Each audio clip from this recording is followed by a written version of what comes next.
예, 시작하죠. 예, 이사야 61장 한번 읽어보죠. 61장이 11절까지 있나요?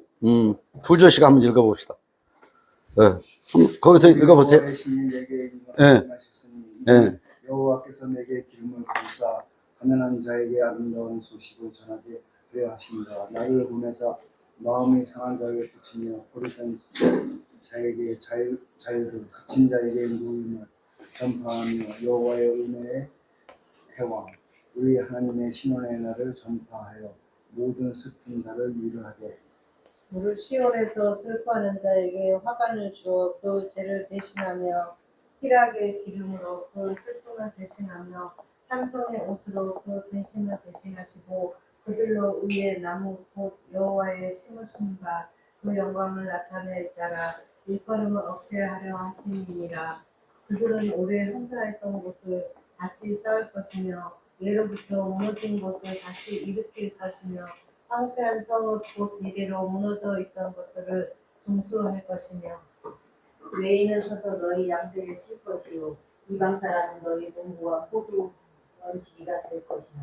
오직 너희는 여호와의 제사장이라 일컬음을 얻을 것이라. 사람들이 너희를 우리 하나님의 봉사자라 할 것이며 너희가 열방의 기물을 먹으며 그들의 영광을 얻어 자랑할 것이며 너희가 수치 대신에 배나 얻으며 능욕 대신에 등짓을 인하여 즐거워할 것이라. 그리하여 고토에서 배나 얻고 용명한 기쁨이 있으리라. 둘이 거꾸로 들어간 거. 대저나 여호와는 공의를 사랑하며 불의의 강탈을 미워하여 성실히 그들에게 갚아주고 그들과 영영한 언약을 세울 것이라. 그 자손을 열방 중에 그 후손을 만민 중에 알리리니 무릇 이를 보는 자가 그들을 여호와께 복받은 자손이라 인정하리라. 내가 여호와로 인하여 크게 기뻐하며 내 영혼이 나의 하나님으로 인하여 즐거워하리니 이는 그가 구원의 옷으로 내게 입히시며 의의 겉옷으로 내게 더하심이 신랑이 사모를 쓰며 신부가 자기 보물로 단장을 갖게 하셨습니다. 땅이 싹을 내며 동산이 거기 뿌린 것을 움돋게 함같이 주 여호와께서 의와 찬송을 열방 앞에 발생하게 하시리라. 아멘. 예. 오늘은 그 이사야서 61장에서 66장까지 이렇게 살펴보면서 이렇게 상고해야 될 내용이 뭐냐면 이게 이사야서 전체가 이제 여러 번 하고 이사야서는 오늘로 이제 좀 종료를 합니다. 예언, 심판, 구원 이렇게 돼 있거든요. 예언, 심판, 구원. 이 이사야서가 사실은 성경 전체에 대한 압축이라고 보면 맞아요. 이사야서 전체 장수가 성경 66권인데 여기도 66장으로 이렇게 돼 있거든요. 그러면 66장의 전체 내용이 뭐냐면 구원의 아름다운 소식을 이렇게 전해준다는 내용이에요. 그러니까 성경 전체가 이렇게 보여야 돼요. 이렇게 보이면은 이해가 다 된 거예요. 근데 이렇게 보이지 않으면은 아직도 진리를 찾지 못한 상태에 있다. 그러니까 진리를 찾는다는 것은 뭐냐면은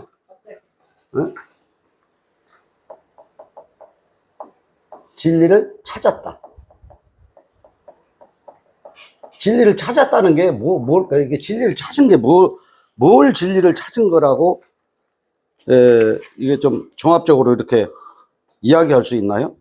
진리를 찾았어. 요한복음, 네. 죄의 눌림에서 완전히 벗어나. 그러니까 진리를 찾았다는 게, 이거 한번 해보세요. 죄의 눌림에서 벗어났다. 지금 우리 편집장 얘기한 대로 눌림, 벗어남 이런 거죠. 또 계속 한번 얘기해봐. 이걸 규정하고 이걸 진행하면 이게 굉장히 쉬워요. 율법의 올무에서 벗어났다. 자, 율법 올무에서 벗어남, 그죠? 그래서 벗어남. 아가페 사랑 안으로 들어갔다. 그것도 맞아요. 안식을 누린다도 맞아요. 아가페 사랑 안으로 들어갔다. 또는 안식을 이렇게 누린다. 또 뭐가 있을까요? 빛으로 들어갔다. 뭐, 대충 이제 큰 어떤 주제에서는 다 이게 맞는, 내용입니다. 그런데, 요거는 이제 더 좀 실감나게 제가 한 구절을 찾아보면 요한복음 10장 35절에서 한번 보시면 좋을 것 같아요. 요한복음 10장 35절, 요한복음 10장 35절. 예, 한 절만은 읽어보시죠. 성경은 패하지 못하나니 하나님의 말씀을 받은 사람들은 예, 예. 신이라 하셨거든. 예, 예, 됐습니다. 거기까지. 자, 하나님의 말씀을 받은 사람들을 신이라 하셨거나. 근데 이게 얼마나 실감이 나는지, 이게 이해가 돼야 돼요. 그죠? 이걸 모르는 분들은 없어요. 종교인들도 다 알아요, 이거. 그죠? 다 아는데, 하나님의 말씀을, 여기서 이제 받은 사람들이라고 그랬잖아요. 받은 사람들. 그러니까 정확하게 얘기하면 제가 이제 질문한 내용이 요지가 뭐냐면, 진리를 찾았다는 게 뭡니까? 이렇게 여쭙는 거거든요. 진리를 찾았다? 이게 뭐지? 이렇게 여쭙는 거거든. 그러니까 죄의 눌림에서 벗어난 것도 진리를 찾은 것이 맞고, 그죠? 율법이나 올무에서 벗어난 것도 진리를 찾은 것이 맞아요. 그죠? 그리고 요게 이제 아가페 사랑, 그러니까 하나님의 빛 가운데로 들어간 거지. 누구는 버리고, 누구는 드리고 이런 게 아니고, 누구는 천국 가고, 누구는 지옥 가고가 아니고, 아가페 사랑이라는 것은 토탈. 창세로부터, 아담으로부터 모든 사람이 하나님의 은혜 안에 들어있다는 걸 말하는 거거든요. 아가페 사랑이라는 게 일방적이고 무조건적인 사랑을 아가페 사랑이라고 하는 거거든요. 지금 이제 이사야 61장에서 66장 또는 성경 전체에 66권에서 하는 내용이 이 내용이라고, 이 내용인데 이게 이렇게 보이질 않으면은 아직도 어둠 속에 있다. 흑암 속에 있다. 그러면 이제 종으로 살고 있다, 노예로 살고 있다, 이런 거거든요. 그러니까 이게 다 이해가 되면 의인으로 살고 있고, 하나님의 아들로 들어가 있고, 너희를 신이라 하지 아니하였느냐라는 속에 들어가는 거거든요. 근데, 신은 그럼 어떤 게 진짜 신이라는 거예요, 신? 신은 우리 눈에 보이지 않는데, 너희를 신이라고 한단 말이에요. 그죠? 우리는 형상을 입고 있는데 어떻게 신이 돼? 말도 안 되잖아. 이렇게 생각할 수 있거든. 그러니까, 너희를 신이라 하지 아니하였느냐, 요한복음 10장 35절에서 하나님의 말씀을 받은 사람들이랬잖아. 받은 사람들을 신이라고 하였거늘 이렇게 돼 있잖아. 그럼 누가 신이라는 거야? 우리가 신이라는 얘기잖아. 그 신의 본질은 뭐냐면은 영적인 것이 있고요. 영적인 것. 그죠? 영적인 것이라는 것이 뭐냐면 영적인 것이 이게 형상으로 나타나요? 나타나지 않아요? 보이지 않는 거예요, 이건. 보이지 않는 것인데 보이지 않는 것을 나타나게 한 것이야, 나타나게 하는 어떤 그 에너지 또는 에너지, 기운, 능력, 뭐 이런 거죠. 그죠? 그러니까 영적인 것이라는 게 뭐냐면 나타나게 하는 것을 보이지 않는 제공하는 것을, 이제 보이지 않는 것에서 다 제공된 것이거든요. 그러니까 하나님 눈에 안 보이죠. 근데 세상 만물을 창조하셨다 그랬잖아요. 그러니까 하나님으로 인해서 모든 것이 만들어졌다 그랬잖아요. 그런데 분명히 존재해요, 안 해요? 우리의 마음속에도 9가지 성령의 열매라는 것이 눈에 보여요, 안 보여요? 우리 마음에서 하나님이 이해되는 것을 말하는 거거든. 무슨 행위로 본 열매를 맺는 게 아니고요. 근데 그리고 저 사람이 나한테 말을 거칠게 하면은 내가 기분이 나빠. 그럼 마음이 상한 거네요? 좋게 하면은 마음이 좋아. 그죠? 근데 그게 보이지 않는 기운이죠? 보이지 않는 기운인데 분명히 영향을 받아요, 안 받아요? 영향을 받아요. 그러니까 영적인 거라는 게 뭐냐면 나타나게 하는 것을 갖다가 뒤에서 서포트 해주는 역할. 그것이 창조와 생명의 능력을 말하는 거라고. 그것이 하나님이라고, 하나님. 그죠? 좀 어렵나요? 아니요. 설명은 내가 더 어렵네. 자, 그러니까 영적인 것은 이런 걸 영적인 것이라고 하는 거거든요. 그러니까 너희를 신이라 하지 아니하였느냐 하는 내용. 제가 지금 창세기 61장에서부터 66장까지 지금 설명해 드리기 위해서 이걸 전제를 미리 오더를 해답을 지금 먼저 내놓고 시작을 하려고 하는 거예요. 해답을 먼저 내놓고 시작을 해야 61장에서 66장까지 설명하는 내용이 빨리 이해가 될 것 같은 거예요. 이해하시겠죠? 근데 이걸 설명을 쭉 하고 이야기하면은 여기는 뭐고 여기는 뭐지? 해서 혼란을 겪게 돼요. 그러니까 공부를 잘하는 사람의 특징이 뭐냐면 이 포인트를 빨리 이렇게 찾아내는 능력을 가지고 있는 거야. 그러니까 이제 그것도 이렇게 공부 잘하는 사람, 못하는 사람의 기준을 열심히 노력하면 공부 못하는 사람은 공부 잘할 수 있는 가능성이 있을까요, 없을까요? 없어요. 없어요. 대체로 다 타고나는 거야. 그러니까 68등 가다가 65등까지는 한 3단계 정도는 올라갈 수 있는데 그 68등 하던 친구가 열심히 노력한다 그래서 1, 2, 3등은 못 가, 절대. 그러니까 뭐냐면은 빨리 일러주는 것이 더 좋아. 그러니까 이 성경도 아무리 제가 이제 우리 저 모임을 이렇게 하면서 요약을 하고 집중을 해서 이걸 풀어서 설명을 드려도 이걸 듣는 이들이 있잖아요. 계속 혼란을 겪고 있거든. 예, 자기 눈이 벗겨지질 않으니까 혼란을 겪고 계속 댓글에다가 뭐 가룟 유다가 구원을 받았냐 안 받았냐, 태어나지 않았으면 좋았을 뻔할 걸 이걸 또 어떻게 해석하냐, 문자를 가지고 따지는 걸 좋아한다고. 그러니까 얼마나 힘들겠어요, 그죠? 그분도 이제 궁금하고 답답해서 물어보긴 하는데 질문을 받는 우리도 스트레스를 받아. 예, 그렇게 못 알아듣는. 그러니까 맑게 잘 알아듣는 신약을 개발했고 하나씩 줘가지고 얼른 알아듣도록 하면 좋겠는데 쉽지 않단 말이야. 그래서 이것도 이제 설명을 하면은 너무 이제 복잡하고 어려울 것 같아서 답을 먼저 말씀을 드리고 지금 시작을 하려고 하는 거예요. 이해되시죠? 내가 볼 때는 시간 지나도 잘 안 될 것 같아. 내 느낌은 그래요. 사람의 그 성정 있잖아요. 이해하는 어떤 기준 있잖아요. 안 바뀌어요. 사람의 습관 있잖아요. 고쳐서 못 써요. 그러니까 진짜 찾는 마음이 있으면은 어느 날 벗겨져요. 그리고 어떤 뭐 재능 있잖아. 뭐 내가 음악을 잘한다, 뭐 예술을 잘한다, 뭐 그림을 잘 그린다 있잖아요. 그 사람들도 다 타고난 거예요. 타고났는데 어느 날 그런 어떤 기회가 됐는데, 내가 이걸 왜 이렇게 잘하지? 해서 본인도 깜짝깜짝 놀라는 거거든. 글을 쓰는 이들 전부 다 그런 거요. 그러니까 무슨 이렇게 배워가지고 이렇게 되는 부분이 아니야. 이 성경의 어떤 진리도 이게 배워가지고 학습해가지고 깨달아지는 것이 아니야. 본인이 열려있는 마음이 있고 찾는 마음이 있고 이미 어떤 그 DNA 속에 이 진리를 찾고자 하는 진짜 진지한 마음이 있으면 이게 깨달아지는 거예요. 금방. 근데 진지한 마음이 없이 이건 어떤가 저건 어떤가 이제 껍데기를 중심으로 이렇게 살펴보는 쪽으로 해가지고는 이게 진리가 깨달아지질 않습니다. 예. 진리를 찾았다는 기준이 뭐냐면 영적인 것, 나타나게 하는 모든 능력이죠. 능력. 그래서 이해하는 건데 너희를 신이라 하지 아니하였나 하는 거예요. 신의 특징은 뭘까요? 자, 이거 하나님이에요. 하나님이 신이에요. 하나님이 제약을 받아요, 안 받아요? 예. 제약을 받지 않는 거예요. 그죠? 그리고 제약을 받지 않으면서 이거 무소부재 하시거든. 그죠? 아니 계신 것이 없다는 거거든. 요 오케이요. 그죠? 무소부재. 이게 아니 계신 것이 없다. 그러면 진리를 깨달았다는 것은 뭐냐면 제약을 받지 않는 상태에 가는 거예요. 제약을 받지 않는 것은 율법에 매여요, 안 매여요? 자, 또 행위에 매여요, 안 매여요?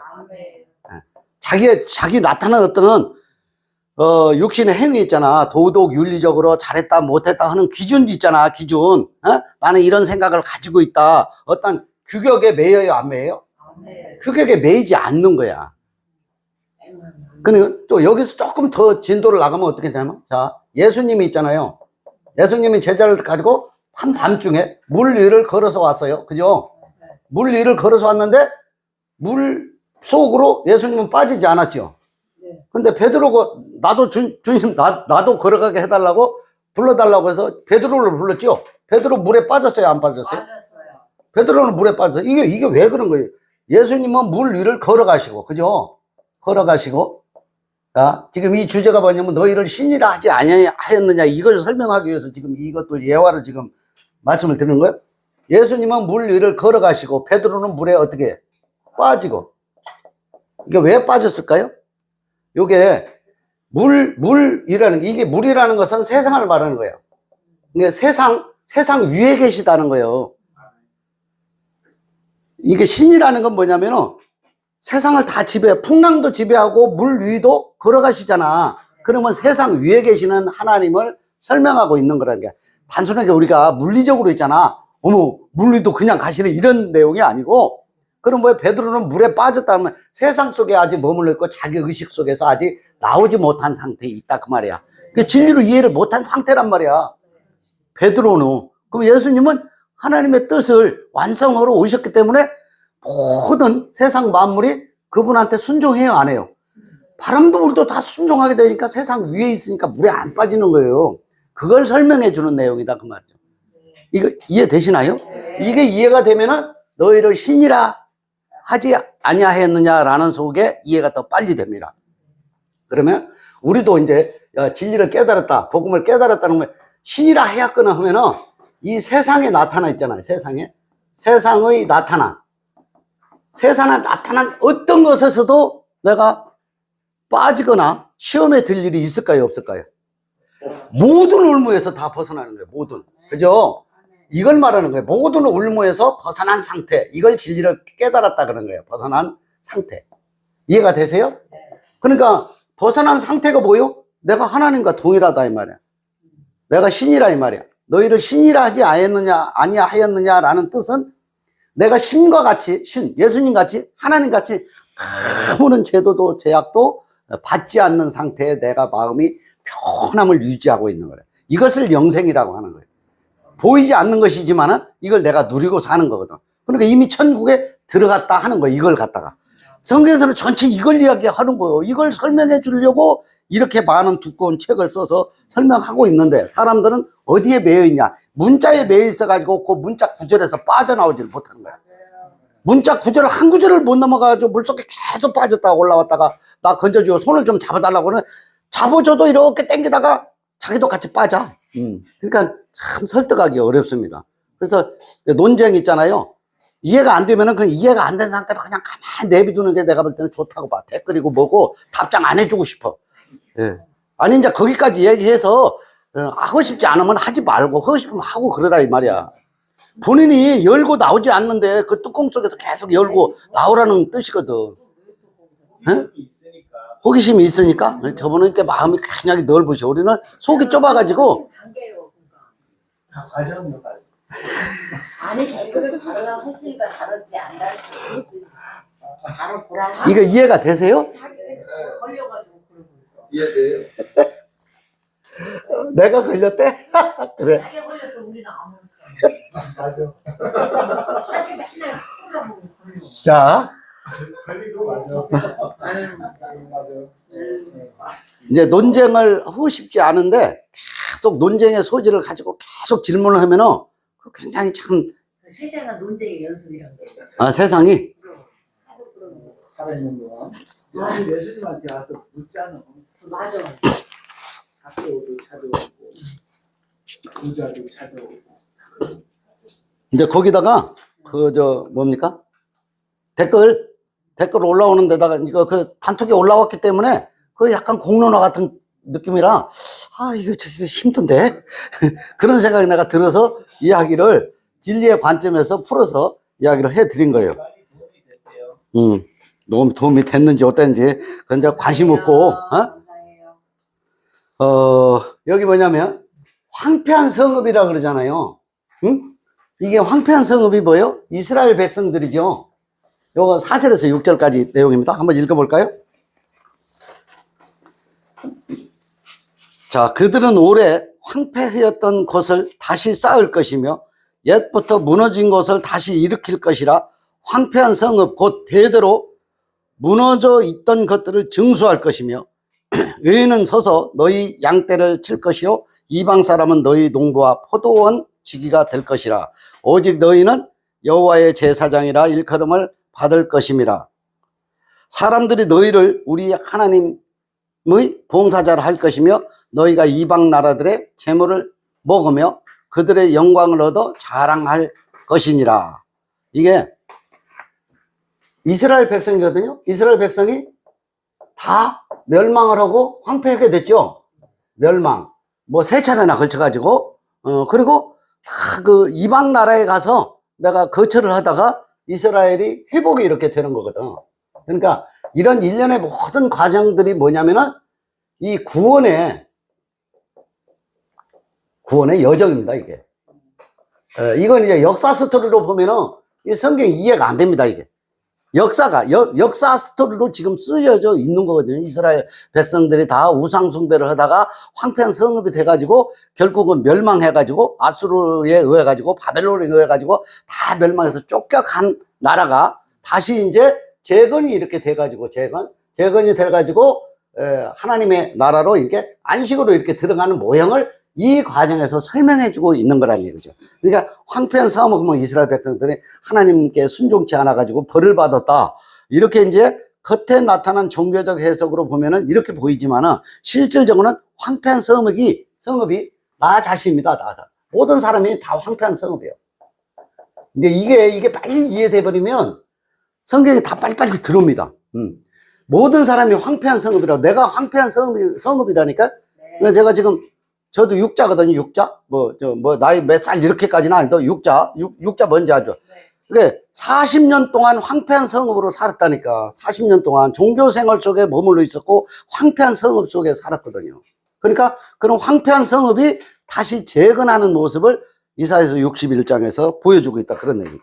그러니까 61장의 1절로 3절에 보면은 자, 주 여호와의 영이 내게 내리셨으니 이는 여호와께서 내게 기름을 부으사 가난한 자에게 아름다운 소식을 전하게 하려 하심이라. 나를 보내사 마음이 상한 자를 고치며 포로된 자에게 자유를, 갇힌 자에게 노임을 선포하며. 이게 이 내용이죠. 자, 여기서 이렇게 갈까요? 포로, 갇힌 자. 이게 이스라엘 백성을 예시로 해서 모든 성경의 구원의 스토리가 다 쓰여져 있지만은 실제는 이것도 역시 모든 사람입니다. 자, 출생시부터 갇혀서 나와요. 그죠? 출생시 하나님을 어떻게 알아? 종교 생활을 해도 하나님을 간접적으로만 하지 진짜는 모르거든요. 그죠? 그게 전부 다 포로된 자야. 그게 전부 다 갇힌 자 속에 있단 말이에요. 그러니까 갇힌 자라고 하는 기준은 뭐냐면 율법 아래에 있다 이 말이에요. 율법 아래. 조문 아래에 있다 이 말이에요. 조문 안에서 도저히 빠져나오지 못하는 상태가 갇혀 있는 자란 말이에요. 지금 이제 11시 되면 또 이제 가두로 가잖아. 그 본인이 또 알아서 가치로 가. 스스로 가치로 간다니까. 왜냐면 갇힌다는 게 뭐 제도에 갇히게 되거든. 제도. 구습에 갇히게 돼. 옛날서부터 내려오는 전통 속에 갇혀져 있어요. 여기에 모든 의식 속에 갇혀져 있어요. 뭐 11조니 봉사니 뭐 헌신이니 뭐 이런 거 있잖아요. 이런 거 뭐 찬송가를 부르니 기도를 하니 뭐 이랬 있잖아. 내가 선한 행위를 하니 뭐 이런 거 있잖아요. 이런 게 전부 다 갇혀 있는 거예요. 하나님이 이게 받으시는 게 아니야. 하나님이 여기신데 이걸 뭐하러 받아. 그러니까 이 속에서 있잖아요. 우리가 모임을 하다가 어느 날 이제 모임을 끝쳤는데 혹시 또 어디 또 괜찮은데 혹시 있나 해서 갇히지 않을 만한 곳이 있나 해서 찾아다닐까? 내가 이제 그걸 가끔 나한테도 반문을 하고 우리 성도님한테도 이게 반문을 해놓은 거예요. 어디 또 갇힐 만한 곳이 또 있나? 왜냐면 사람은 있잖아요. 사람은 원래 태어날 때부터 외롭다요. 외로운 존재예요. 그러면 부자하면 외롭지 않고 뭐 친구가 있으면 외롭지 않느냐? 아니요. 이게 불확실성을 가진 존재거든. 우리가 온전한 존재가 아니야. 불확실성을 내가 육신을 이렇게 가지고 있는 한은 계속 이 불확실성을 가지고 있기 때문에 다 외로워요. 그러니까 부부가 같이 손잡고 다니니까 외롭지 않겠다. 아니요, 외롭거든요. 외롭지 않으니까. 제가 어저께 저기 어디 충남 예산에 출장을 갔다 왔는데 옛날에 제가 이제 무슨 이렇게 물건을 하나 괜찮은 걸 좀 이렇게 하나 사준 부부요, 부부. 그분이 70세에 가셨는데 지금 보니까 그게 벌써 10년이 지나서 80이 되셨더라고. 두 분이 얼마나 예쁘게 사시는지 몰라. 아주 예쁘게 사신다는 게 뭐냐면 시골에 살면서도 아주 쾌적하고 그 공간도 아주 어떤 도시 못지않게 깔끔하게 이렇게 정돈해가지고 잘 사시는데 한 가지 단점이 있대. 뭐가 단점이세요? 그랬더니 제가 좀 외로워요. 아니 두 분이서 사이좋게 잘 지내시잖아요. 근데 왜 외로워요? 그건 그거라는 게 뭐냐면 이게 사람이 항상 이게 사람을 그리워하는 그런 것들이 있단 말이에요. 이렇게 사람을 그리워하는 그 마음이 뭐냐면 하나님을 찾는 마음이거든요. 사실은 뭐가 충족되지 않는 거야. 가까이 있어도 외롭다는 거거든요. 그러니까 모든 것이 완벽한데도 뭔가 외롭다고 느끼는 거거든요. 그러니까 이걸 실제는 육을 가지고 살면서 여기 아까 설명드린 진리를 찾았다. 내가 여기에 안식에 완전히 들어갔다. 이 자유에 들어갔고 쉼에 들어갔고 안식에 이렇게 들어갔어요. 그러면 이걸 갖다가 희락이라고 해요. 그죠? 희락, 평강 이렇게 얘기하는 거예요. 희락, 평강 속에 있으면 아무것도 근심이 없잖아요. 그런데도 왜 외롭지? 이게 외로운 존재라니까 우리는. 이게 왜냐면 육신을 가지고 있는 존재는 이게 온전한 존재다, 모형이다.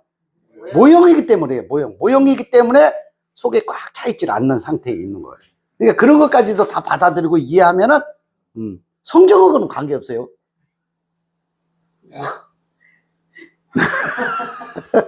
이제 뭐 꼭,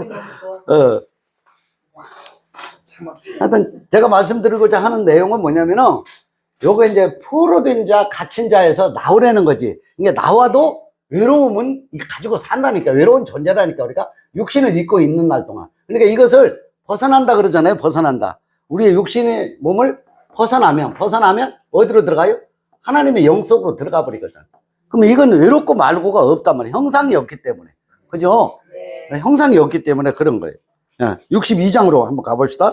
61장은 다 이야기를 했고, 62장의 1절에서 5절을 한번 읽어보세요. 1절에서 5절.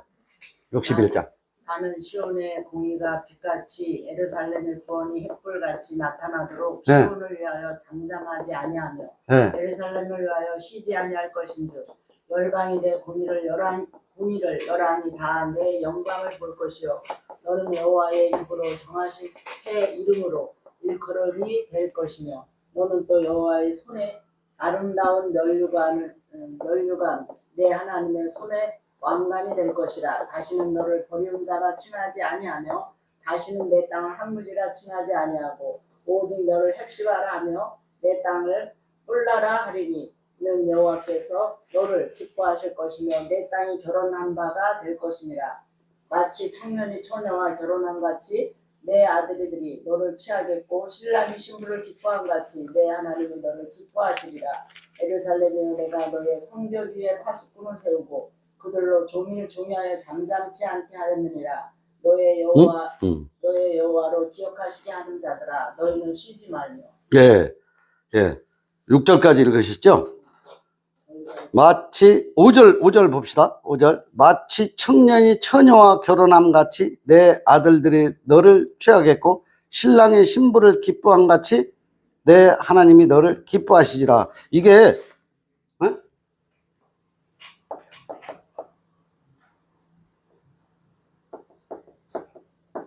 신랑이 신부를 취할 때 기뻐해요? 기쁘지 않아요? 이게 기쁘단 말이에요. 그 신부도 신랑을 만난 것을 기뻐. 의지할 것이 이렇게 생겼기 때문에 기쁜 거거든요. 그러니까 이 신랑과 신부가 요게 이제 하나님과 나입니다, 나. 그죠? 이 성경이 전부 다 이렇게 써 있어요. 그러니까 마치 청년이 처녀와 결혼함 같이, 그죠? 청년이 처녀와 결혼함이 가장 큰, 우리 표현으로 하면 일륜지 대사라고 하잖아요. 그죠? 일륜지 대사는 청년과 처녀가 이렇게 만나서 결혼을 해가지고, 이렇게, 하나가 되는 것이죠. 그러니까 그것이 뭐냐면, 우리가 나타난 형상이 있을 당시에, 예루살렘의 구원이라는 것은, 예루살렘은 이게 모든 사람을 설명하고 있다고 지난번에도 말씀드렸죠. 예루살렘은 구원. 그럼 예루살렘의 구원이라고 하는 것은 뭐냐면, 요게 이제 청년하고 처녀하고 이렇게 만나는 거예요. 그냥 하나님과 내가 회복되는 것을 설명하고 있는 모든 어떤 성경 스토리가 예시다, 그런 내용이죠. 그리고 여기 이제 시온이라고 했잖아요. 시온이 이게 성스러운 산 이런 뜻인데, 이 성스러운 산이 뭐냐면 신랑과 신부가 하나가 이렇게 되는 거죠. 이게 하나가 되는 것이 바로 성스러운 산이 된다, 그런 얘기죠. 그죠? 성스럽다는 기준이 이런 거거든. 그러니까 거룩이다, 하나님의 은혜다, 구원이다 하는 것이 뭐냐면 전부 다 하나님과 내가 나타난 형상으로 있기 전에 하나님과 내가 하나였었고, 이 나타난 형상이 소멸하면 다시 하나님과 내가 하나가 되는 그것을 이해하고 살면은, 내가 하나님 속에서 이 땅에 나왔기 때문에 내가 근심할 이유가 별로 없네. 내가 이 땅에 살다가 어떻게 조금 즐겁든 슬프든 어떤 고난을 겪든 기쁨을 누리든 살다가 결국은 하나님께로 돌아가는 것이네 라고 이해하면 아무것도 걸리는 것이 없는 상태에 들어가는 것, 이것을 거룩이라고 한다, 그런 얘기죠. 예, 거룩. 예. 이건 이제 햇불같이 나타나는 예수님에 대해서 말씀을 드렸고, 63장에서도 또 한번 읽어보죠. 1절에서 6절까지 또 한번 읽어보죠. 한번 읽어보세요. 이렇게. 에돔에서 오는. 예. 안경이 없어요? 제가 읽을게요. 에돔에서 오는 이 누구며? 에돔에서 오는 이 63장. 에돔에서 오며 홍해를 입고 62장인데 이거 잘못 써놨네? 63장. 예.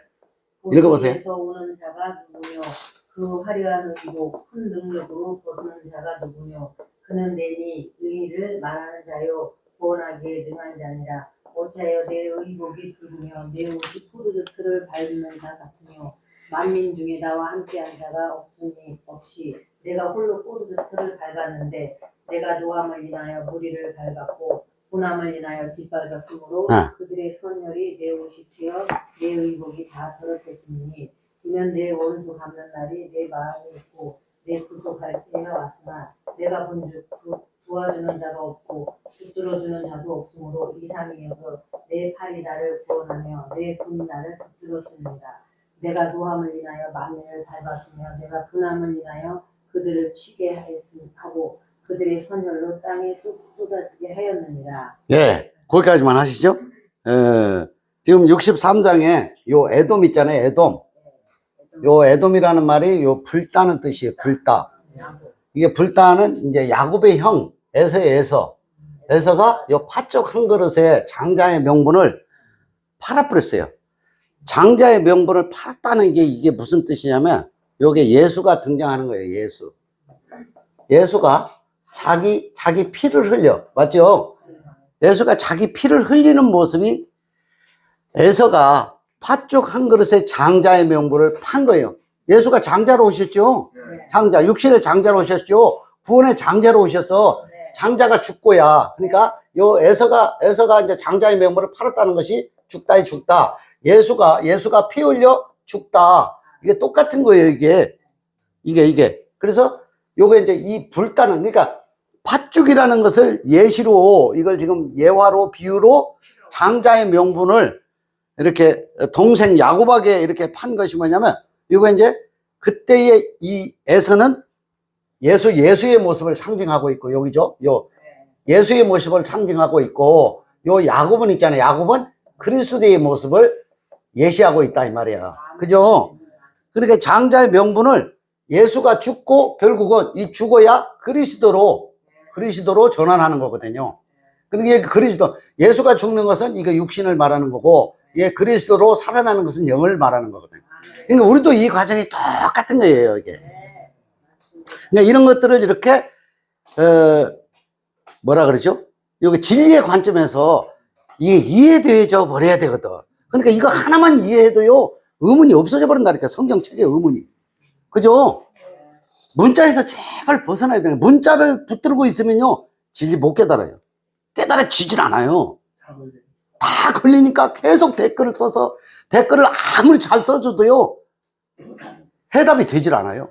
조금 나아지긴 할 수 있겠죠. 예. 그러니까 뭐냐면, 진리의 관점에서 하나만 딱 있잖아요. 물 한 방울만 딱 떨어지잖아요. 물 한 방울만 딱 떨어지면은, 그게 다 이렇게 생수의 강이 흐르게 되는 거거든요. 제가 이제 시작하면서부터 제가 이야기를 계속 하는 이유는 뭐냐면, 관점이 빨리 바뀌어야 됩니다.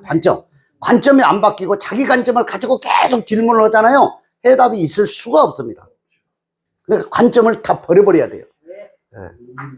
의문에 쌓여 있으니까 안 보이는 거예요. 그러니까 이 야곱은 속 사람을 말하는 거고, 이거 에서는 겉사람을 말하는 거잖아. 그러니까 겉사람 장자가 죽어야 그리스도로 부활을 하게 되는 내용을 여기서도 담고 있다는 거예요. 성경 어디를 펴도 다 똑같은 내용이에요. 똑같은 내용인데 그게 눈에 보이질 않으니까 이거 스토리로만 다 하는 거예요. 이사야 선지자가 계속 예언하는 내용으로만 이걸 이해를 한다 이 말이에요. 그러니까 이사야서만 가지고도 성경 전체가 다 이해가 된다 이거죠. 그 이사야서 하기 전에 지금 계시록을 계속 해왔잖아요. 계시록이 무슨 말세에 일어날 징조를 풀어놓은 내용이 아니라고 수없이 여러 번 말씀드렸잖아요. 우리 마음에서 일어나는 것을 갖다가 전쟁을 통해 가지고 이걸 멸망을 시키고 하나님의 나라로 인도하는 과정을 설명하고 있는 것이 계시록의 내용이지, 무슨 말세에 뭐 여기저기 갔다가 그냥 막 대접으로 갔다가 이렇게 진노를 부으면 그냥 그게 황폐해지게 되고 그런 내용이 아니라고. 그러니까 황폐해지긴 지어야 되죠. 왜 그러냐? 우리가 이제 율법에 눌려 있던 것을 갖다가 진노의 대접을 부어서 율법을 다 없애버려야 되거든. 그래 빨리빨리 멸망할 거 아니야. 멸망을 해야 새하늘과 새 땅이 들어오게 되는 거거든. 옛 땅, 옛 하늘 속에 머물러 있어가지고 어떻게 진리를 깨달아요. 지금 이건 우리 모임은 있잖아요. 무슨 교회 생활 이런 어떤 그 종교적인 행위 이런 것을 아무것도 안 하고 오직 진리의 관점에서 여기 있잖아요. 진리 나눔이라고만 돼 있잖아. 이게 나누기만 하는 거야. 아무것도 없어. 헌금을 가지고 오라든가 기도를 하라든가 찬송을 부른다든가 합심해가지고 뭘 추구한다든가 없다고. 완벽하게 하나님이 다 모든 것을 해 놓으셨는 것을 우리가 깨달아 아는 시간으로 이걸 살펴볼 뿐이거든요. 상고해 볼 뿐이거든요. 그 이상도 그 이하도 없어요. 그죠? 예. 그리고 이제 하나 더 추가하면 이제 끝나면 바로 어디 맛집 어디 없냐? 맛있는 집에 가서 점심 먹고 그냥 가는 거예요. 얼마나 좋아. 너무 좋아요. 짐을 질 일이 없어. 너희를 신이라 하지 아니하였느냐를 제가 지금 소두에 시작하면서 말씀을 드렸는데, 내가 신의 경지에 들어가 버리잖아요. 난 육신을 입고 있지만은 이게 굉장히 연약한 몸을 가지고 있지만은 내가 신이라 하지 아니하였느냐라는 말씀이 깨달아져 버리잖아요. 아무것도 걸림이 없는 제약이 없는 상태 속으로 들어가 버리는 거예요. 이미 살아있을 때. 그럼 걸릴 게 뭐가 있어. 이것이 맞다 저것이 맞다 여기가 옳다 저기가 그러다 여기 좀 가봐야 되겠다 저기 좀 가봐야 되겠다 할 일이 제로 먼지만큼도 없어져 버리는 속에 들어가 버리는 거죠. 하나님이 이 집도 가보고 저 집도 가보나 이 집 잘하고 있나 저 집 잘하고 있나. 잘하는 사람도 내버려 두고 못하는 사람도 내버려 둬요. 하나님은. 그죠? 우리도 그걸 자꾸 가름하려고 쫓아다닐 이유가 없어져 버리는 거죠. 요 애돔 무슨 뜻인지 이해했죠? 자, 예. 이게 뭐예요? 십자가의 죽음까지 64장으로 갑시다. 빨리빨리 가요. 지금 66장까지 가려면 64장으로 하면 이것도 1절에서 7절까지. 자, 1절에서 7절까지 읽어보세요. 이거 이사야의 기도입니다. 원컨대 주는 하늘을 가르고 강림하시고 주의 앞에서 산들로 진동하기를 불이 섣불 사르며 불이 물을 끓임 같게 하사 주의 대적으로 주의 이름을 알게 하시며 열방으로 주의 앞에서 떨게 하옵소서.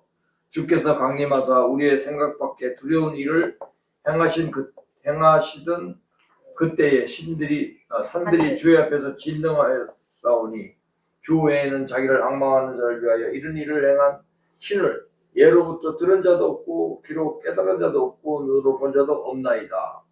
주께서 기쁘게 의를 행하는 자와 주의 길에서 주를 기억하는 자를 선대하시거늘 우리가 범죄함으로 주께서 진노하였사오며 이 현상이 이미 오래 싸우니 우리가 어찌 구원을 얻을 수 있으리까. 대저 우리는 다 부정한 자 같아서 우리의 의는 다 더러운 옷 같으며 우리는 다 쇠폐함이 잎사귀 같으므로 우리의 죄악이 버린 바람같이 우리를 몰아가나이다.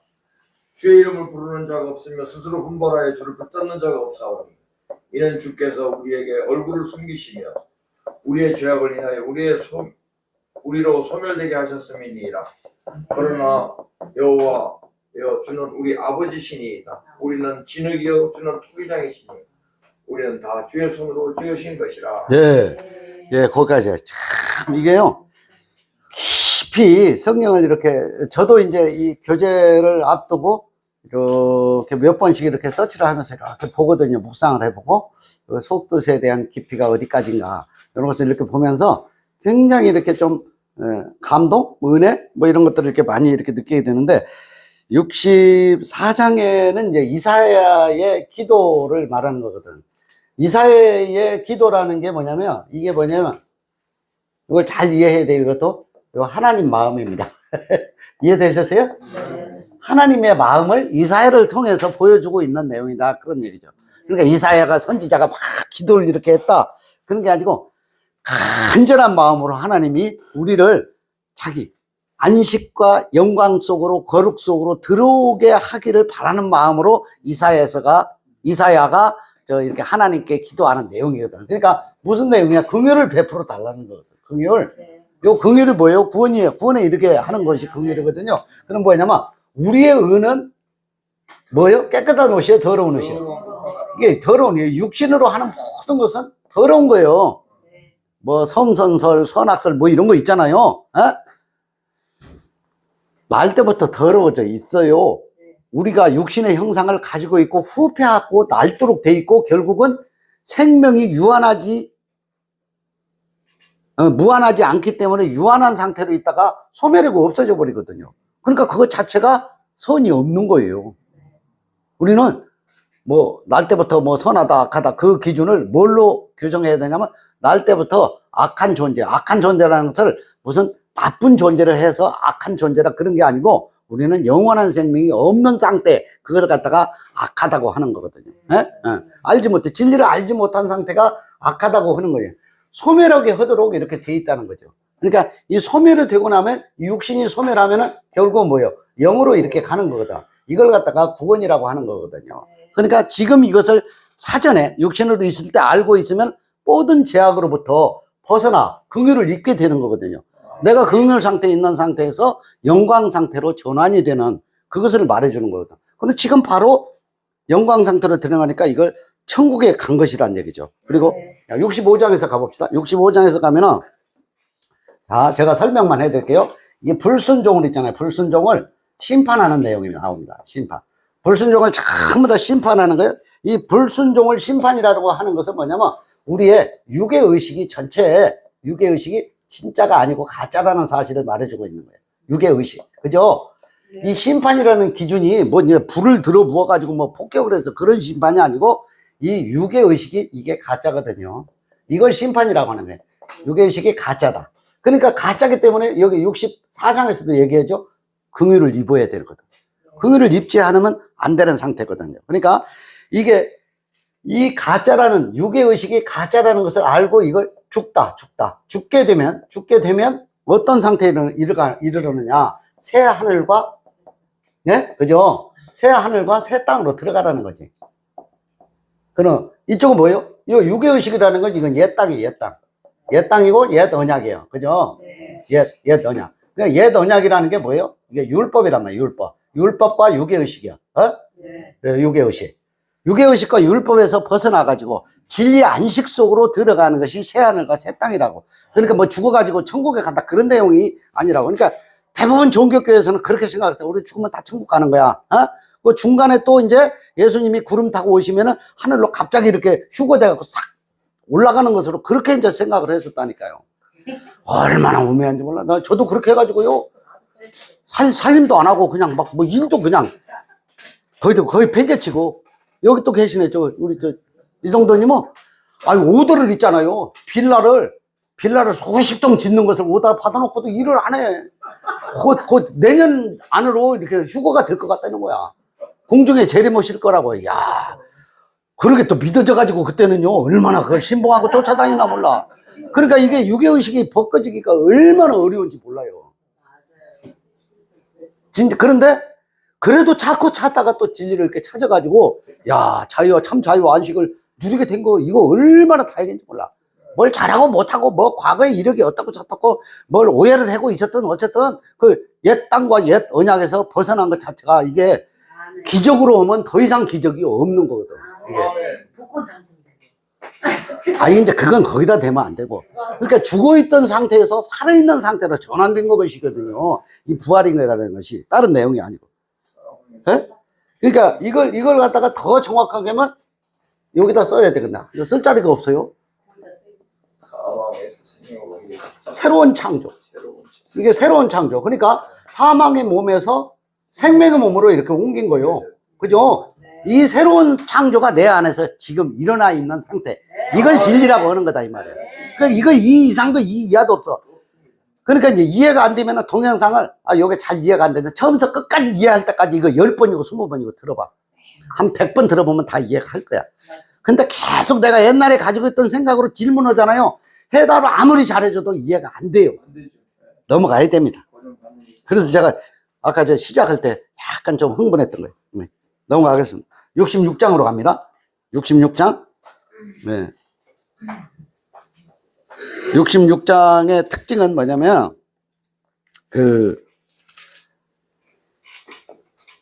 심판, 회개, 예, 심판과 회개를 통해 가지고 이스라엘 백성들이 하나님 앞에 용서와 자비를 이렇게 구하는 거거든. 자비를 구하다. 그러니까 이게 오늘날에 뭐냐면은 심판과 회개를 이렇게 내가 심판을 받으려면 첫 번째는 정죄가 되어야 됩니다. 정죄. 회개라는 것은 돌아서다야. 돌아서다. 맞죠?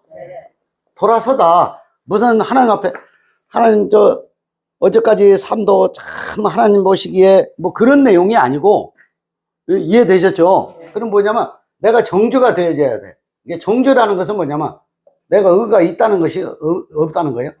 의가 없다는 것을 깨달아 하는 거거든. 그래서 내가 조금이라도 의가 있다고 생각하면 진리 안 깨달아집니다. 그래서 해답이 간단하잖아요. 진리가 안 깨달아진다니까. 왜? 과거 것을 가지고 계속 지금 새 것을 가지고 이야기하니까. 과거 것으로 해서 안 깨달아져. 이거 성경을 아무리 봐도 의문만 있지 계속 질문할 거는 많고 갈수록 시간이 더 갈수록 의문이 더 쌓이게 돼. 풀어지는 게 아니고.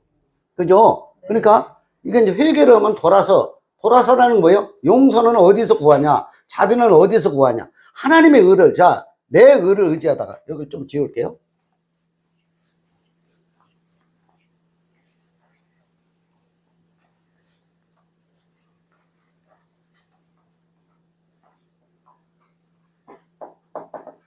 용서와 자비를 이렇게 구하는 것은 뭐냐?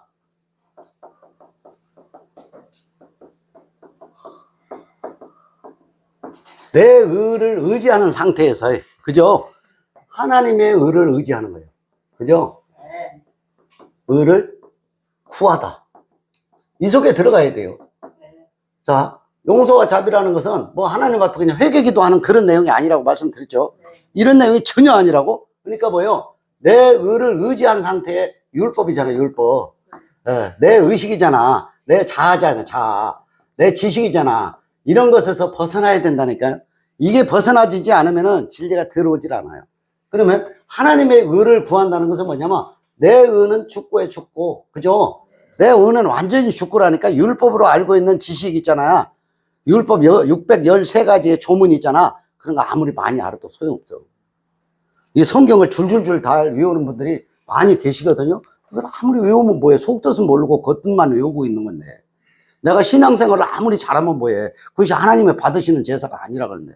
이사야서 1장에서만 봐도 있잖아요. 하나님이 전혀 우리의 제사를 받지 않는 거예요. 한번 봅시다. 한번 보고 가요. 이사야 1장. 그게 없어져야 된다니까. 그게 없어지지 않으면은 계속 흑암 속에 있는 거거든요. 네. 자, 14절에서 제가 한번 읽어볼게요. 14절 한번 찾아보세요. 12절에서 읽어보면 조금 더 실감은 너희가 내 앞에 보이려 오니 이것을 누가 너희에게 요구하느냐? 내 마당만 밟을 뿐이니라. 헛된 재물을 가져오지 말라. 분양은 내가 가증히 여기는 바요. 월삭과 안식일과 대위로 모이는 것도 그러하니. 지금 대위로 모이고 있죠? 월삭을 내면서. 그죠? 성의와 아울러, 성의라고 하죠, 성의. 교회에서 이제 예배 드리는 걸 성의라고 하잖아. 성의와 아울러 악을 행하는 것을 내가 견디지 못하겠노라. 그러니까 이게 하나님 받는다는 거예요? 안 받는다는 거예요? 그 지금도 11시 아직 안 됐네? 11시 되면은 전부 다 거룩한 주일 성의로 모이러 가죠? 예? 그거 하나님이 받으신다고? 안 받아요.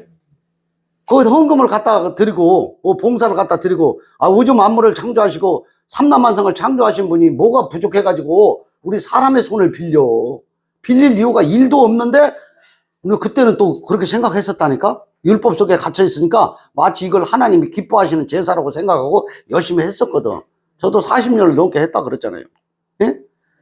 악을 행하는 것을 내가 견디지 못하겠노라. 내 마음이 너희의 월삭과 정한 절기를 싫어하나니, 맞죠? 싫어하나니 그것이 내게 무거운 짐이라. 내가 지기에 곤비하였느니라. 너희가 손을 펼 때, 예? 내 눈을 너희에게서 가리고. 이게 손을 필 때 뭐야? 옛날에 기도원에 가가지고 막 이렇게 손 펴고 막 이렇게 막 하여튼 유리창을 닦았는지 하여튼 천장을 닦았는지 하여튼 다 닦았어. 막 닦아가면서 이거 말도 못하게 막 목이 쉬도록 기도하고. 그런 걸 하나님 안 받는다고. 예? 하나님이 받는 제사는 가부를 신원하며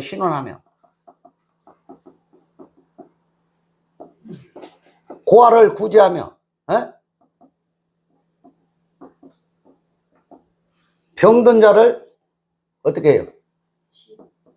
병든 자를 치유하며. 맞아요? 네. 병든 자를 치유해. 또 뭐 있어요? 가난한 자를 뭐 돌아보며. 이게 다 똑같아. 이게 하나님의 의라고 하는 것은 뭐냐면, 사람은 있잖아. 사람은 의가 없다야.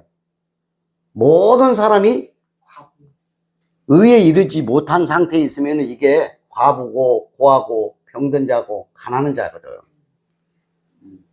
그게 자기 자신이 이걸 빨리 이해해버리면 이게 죽고에 들어가게 돼. 네. 죽고에. 그러니까 이게 이해하지 않으면 내가 아직 계속 의인으로 살거든요. 성의로 계속 모이면서 계속 이렇게 뭘 갖다 하나님한테 잘 보이기 위해서 뭘 탑을 쌓아야 되거든. 그러니까 탑을 쌓는 건 하나님은 엄청 싫어하죠. 바벨 탑을 어떻게 언어를 흐트러 가지고 무너뜨려 버리잖아요. 그거 뭐냐면 인간의 행위로 하나님 앞에 도달하는 것을 금지하는 것을 상징하고 있거든요. 이해가 되시죠? 이제 그런 것에서 벗어나는 거. 그러니까 내 의가 없다는 것이 내가 완전히 자복이 되어지는 거거든. 자복. 그러니까 이 자복은 누구까지 자복을 했냐면은 예수님도 죽고 해서 그게 자복이 된 거고, 누가 자복을 했냐? 바울도 자복을 한 거죠. 네. 이 죄인의 몸에서 누가 나를 건져내, 사망의 몸에서 누가 나를 건져내라 그랬잖아. 그러니까 바울이 얼마나 의가 강한 사람이에요? 강했어요. 가말리엘 문화에서 오늘날에 우리나라 오면 서울대학교 총장 정도 될 거야. 대단한 학식과 그 어떤 명문가의 어떤 그 문화에서 어마어마한 어떤 학습을 이렇게 한 거거든요. 그러니까 바리새인들과 서기관들을 다 가르치고 너 남을 만한 실력을 가지고 있는 분이거든. 그분이 자기가 의가 없다는 것을 사망의 몸이라는 것을 깨달아 안 거거든요. 이걸 깨달아 알고 복음 전도자가 되고 진로 전도자가 돼가지고 그분은 무엇을 전도했냐면 하나님의 은혜만을 전도했다. 은혜라는 것은 내가 무엇을 감히 했다는 거예요. 일방적이라는 거예요. 일방적인. 그러니까 진리를 깨닫는 것은 하나님의 은혜가 일방적으로 이루어져 있다는 것이 다 이해가 되는 것을 갖다가 진리를 깨달았다고 할 수 있는 거예요. 이사야서를 지금 이제 여러 편에 걸쳐서 나누었는데 하나님의 은혜는 어디에 있느냐? 구원의 아름다운 소식이라는 거예요. 이 아름다운 소식을 내가 전하는 게 아니고 내 안에 들어오는 것이 진짜 진리 안에 들어가 있는 거다. 이해하시겠죠? 예. 마치겠습니다.